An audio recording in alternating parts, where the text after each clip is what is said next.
Hi guys, this is Shweta. Welcome back to BioCard. Today we are going to discuss about albugo, which is also called cystopus. It is a fungi. So let's see its systematic position. जो आपका Albugo होता है वो उस kingdom mycota से belong करता है और यहीं पे डिवीज़न जो होता है इसका यू माइकोटा होता है, सब डिवीज़न मैस्टिगो माइकोटीना होता है, क्लास इसका ओमाइसिटीज़ होता है और ऑर्डर जो है इसका पिरोनोस्पोरेल्स होता है एंड फैमिली इसका एल्ब्यूजिनेशिया होता है। आफ्रेंस की बात करें तो जो एल्ब्यूगो है इसकी अबाउट 30 स्पीसीज पाई जाती है। ये ऑब्लिगेट पैरासाइट होते हैं और ये हायर प्लांट्स के अंदर एज एन एंडो पैरासाइट पाए जाते हैं। फिर the member of family Cruciferae, Convolvulaceae, Compositae, Amaranthaceae et cetera, ये इन मेंबर्स को यूजुअली क्या करते हैं, इन्फेक्ट करने का काम करते हैं। इन्हीं मेंबर्स में ये एज अ पैरासाइट पाए जाते हैं। इनके माइसीनियम की बात करें, माइसीनियम हमको पता है कि फंगी में माइसीनियम पाया जाता है जो कि एक नेट लाइक स्ट्रक्चर होता है और ये कई सारे हाइफी से मिलकर बना हुआ होता है। तो इनकी अगर माइसीनियम की बात करें एल्ब्यूगो की तो ये ब्रांच होती है, मतलब कि कई सारे इनमें माइसीनियम में शाखाएं निकली रहती हैं। इंटरसेलुलर होती है, अनसब्टेट होती है, मीन्स कि इनके बीच में वॉल नहीं प्रेजेंट होता है, इनके माइसीनियम के बीच में वॉल नहीं प्रेजेंट होता है, सेप्टा नहीं प्रेजेंट होता है। तो जिसमें सेप्टा नहीं प्रेजेंट होता है उसको हम लोग अनसेप्टेट कहते हैं। सिनोसिटिक होती है, इसका मतलब कि इनके जो माइसीनियम है उसमें बहुत सारे न्यूक्लियाई पाए जाते हैं। Surface haustoria injected into the cell for absorption of food. अगर हम एल्ब्यूगो में देखेंगे तो एक स्ट्रक्चर पाया जाता है, स्पेशलाइज स्ट्रक्चर, जिसे हम लोग हॉस्टोरिया कहते हैं। ये जो आपकी फंगी होती है ये होस्ट के अंदर उनके इंटरसेलुलर स्पेस के बीच में पाई जाती हैं और इनके पास एक नॉब लाइक स्ट्रक्चर होता है जिसे हम लोग हॉस्टोरिया कहते हैं। ये इसी हॉस्टोरिया को इंजेक्ट करती है अब जो होस्ट का टिश्यू या जो भी सेल होते हैं और उसमें से जो फूड या नरिशमेंट जो होती है उसको एब्जॉर्ब करने का काम करती है। सेल वॉल इनकी काइटिन की बनी हुई होती है और जो फूड है ये ग्लाइकोजन या ऑयल ड्रॉपलेट के फॉर्म में स्टोर करके रखे रहते हैं। सिम्टम्स की बात करें तो fungi mainly infect aerial part such as petioles, leave, stem, flower and fruits. ये जो फंगी होती है ये mainly leave, stem, flower, fruit को और पेट्यूल्स को क्या करती है, इन्फेक्ट करने का काम करती है। अर्ली स्टेज में अगर इसके सिम्टम देखा जाए तो एक rust like white shiny irregular pustules दिखाई देता है। पस्टूल मतलब दाने जैसा स्ट्रक्चर दिखाई देता है लोअर साइड सर्फेस पे लीव्स के, and also spread on the upper surface of leaves and stem. और ये धीरे धीरे क्या करता है टाइम के साथ साथ अपर सर्फेस पे भी दिखाई देने लगता है और स्टेम पे भी दिखाई देने लगता है। फिर लेटर स्टेज में क्या होता है, several pustule coalesce to form large irregular erupted pustules. The infected part of the host become abnormal and the abnormality may be in the form of head hypertrophy, fleshiness and distortion। मतलब कि पहले initial stage में तो अगर हम देखेंगे तो leaves पे, स्टेम्स पे वाइट पस्ट्यूल्स दिखाई देने लगते हैं। वो रीज़न क्या होता है वो भी अभी हम आगे चल के समझेंगे।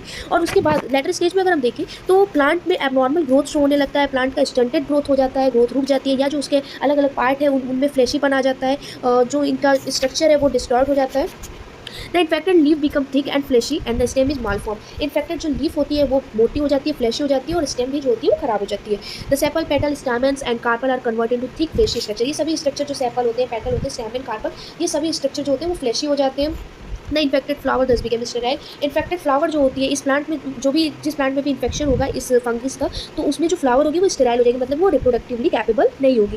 All fleshy tissue of the host are hypertrophied and the growth of the entire plant is stunted.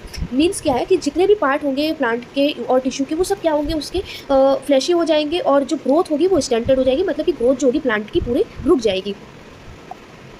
Next हम बात करें जो मोस्ट इंपॉर्टेंट टॉपिक है इस चैप्टर का, लाइफ साइकिल ऑफ एल्ब्यूगो। तो अगर हम देखेंगे सबसे पहले अगर इसमें असेक्सुअल रिप्रोडक्शन और सेक्सुअल रिप्रोडक्शन दोनों होते हैं। असेक्सुअल रिप्रोडक्शन अगर हम देखें किस तरीके से होता है तो ये आपको एक डायग्राम के थ्रू रिप्रेजेंट किया गया है। अच्छा, जो हमने आपको बताया था कि अर्ली स्टेज में जो सिम्टम्स दिखाई देने लगते हैं वाइट पस्ट्यूल्स, वो कैसे हो जाते हैं, देखिए ये जो इसी की स्ट्रक्चर है तो ये लीव का स्ट्रक्चर है और सबसे ऊपर वाली सेल ये जो है ये एपिडर्मिस सेल है और उसके अंदर बहुत सारे सेल है लीव्स के अंदर। ये देखिए ये जो स्ट्रक्चर है माइसीलियम जो है ये फंगी एल्ब्यूगो का माइसीलियम है, ये पूरे सेल के अंदर फैला हुआ रहता है और इसी में इस माइसीलियम के पास नॉब लाइक स्ट्रक्चर होता है जिसे हम हॉस्टोरिया कहते हैं, जिससे कि वो अपना नरिशमेंट इन सभी सेल से लेता है। अब ये पूरे जो लीव्स की सरफेस है उसमें पूरा फैलता रहता है। उसके बाद ये छोटे छोटे अपने ऊपर स्पोर्स बनाते हैं जिसे हम लोग कोनिडिया कहते हैं।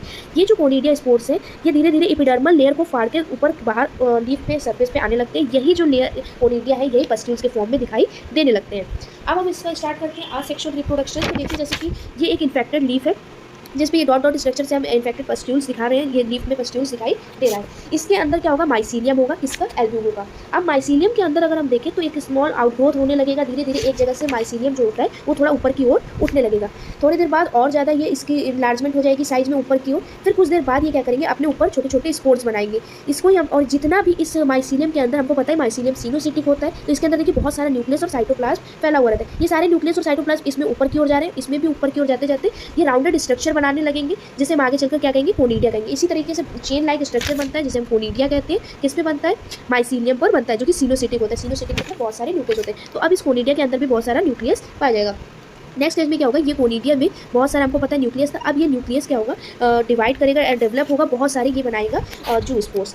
ये जो जू स्पोर्स है कुछ समय के बाद इसमें जो ये आपका आउटर वॉल था इनका फट जाएगा, क्योंकि अंदर बहुत सारे जू स्पोर्स अंदर बहुत सारे जू स्पोर्स बन गए होंगे। तो अंदर जो जू स्पोर्स बहुत सारे जब बन जाते हैं तो इसकी आउटर वॉल रप्चर हो जाती है, जिससे जितने भी जू स्पोर्स हैं वो बाहर की ओर निकल आते हैं। और अगर हम जू स्पोर्स का स्ट्रक्चर देखेंगे तो ये बाइफ्लैजिलेटेड स्ट्रक्चर के होते हैं।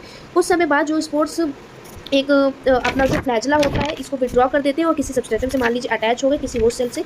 उसके बाद ये क्या करेंगे, अपना एक जर्म ट्यूब बनाते हैं और ये जर्म ट्यूब से ये पूरा अपना माइसीलियम का फॉर्मेशन करना शुरू कर देते हैं, और जिससे कि ये किसी भी होस्ट सेल के अंदर ये अपना बहुत सारा माइसीलियम फैला के उसके अंदर अपना ग्रोथ शुरू कर देते हैं। तो ये पूरा जो साइकिल था ये था आपका असेक्सुअल रिप्रोडक्शन इन एल्ब्यूगो, जिसमें होता क्या है कि एक माइसीलियम जो होता है एल्ब्यूगो फंगी का, उसमें क्या होता है इंक्रीज इनलार्जमेंट होने लगता है उसके एक माइसीलियम के पार्ट का, जिसमें न्यूक्लियस और साइटोप्लाज्म एक साइड ऊपर की तरफ उठने लगते हैं। उसके बाद एक स्मॉल राउंडेड स्ट्रक्चर्स बनने लगते हैं जिसे हम लोग कोनिडिया कहते हैं। कोनिडिया वापस से क्या होगा, उस कोनिडिया में बहुत सारे जू स्पोर्स बनेंगे। जू स्पोर्स कुछ समय बाद दूसरे होस्ट पे जब ये पहुंचेंगे तो ये अपना फ्लैजला विड्रॉ कर देंगे और फिर ये अपना जर्म ट्यूब बनाएंगे। उसके बाद धीरे धीरे पूरा होस्ट सेल में उनके इंटरसेलुलर स्पेस के बीच में फैल जाएंगे और उसमें से अपना न्यूट्रिशन जो भी है वो एब्जॉर्ब करने लगेंगे होस्टोरिया के थ्रू, और वहाँ पे न्यू लाइफ साइकिल उनकी स्टार्ट हो जाएगी। तो ये पूरा था asexual reproduction in Albugo. Next video में हम डिस्कस करेंगे सेक्सुअल रिप्रोडक्शन इन एल्ब्यूगो। अभी के लिए बस इतना ही। Hope so you like this video. If you like this video, do like, subscribe to my channel and hit the bell icon. Thank you.